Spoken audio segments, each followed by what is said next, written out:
Okay, got another hub motor here. This looks to be, might be the same manufacturer that makes them for Jan Snow bikes. But very, very familiar. But this is the common, the wires got messed up problem. So what we're going to do is, we're gonna remove, yes, my desk is a mess. We're going to remove that cable, and we're going to install a brand new cable.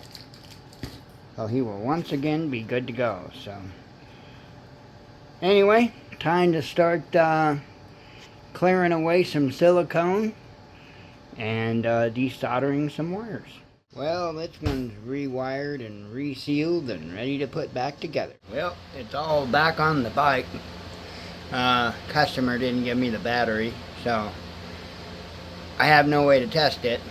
I have a policy about not using my batteries on customers' equipment, because I just repaired the rear hub motor that had bad wires that were bare. So I don't know the whole story, but let's just say that the motor controller's bad, and I go plug in one of my batteries and it takes out my BMS or what have you. Well, then I'm out. And homie don't got the money to do that, so no, won't be able to test it until the owner supplies the battery for it. So anyway, other than that, this one is done and wrapped up. I was highly disappointed with the quality control of this particular hub motor.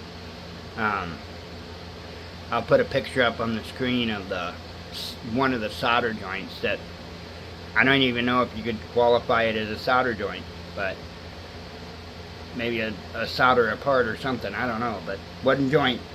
Anyway, I will see y'all when I see ya. I've been keeping myself kind of busy, so what I do. Hope everybody has a good one. If you got any questions about e-bikes or anything, the e-bike doctor is in. Hope you have a great day. Shalom.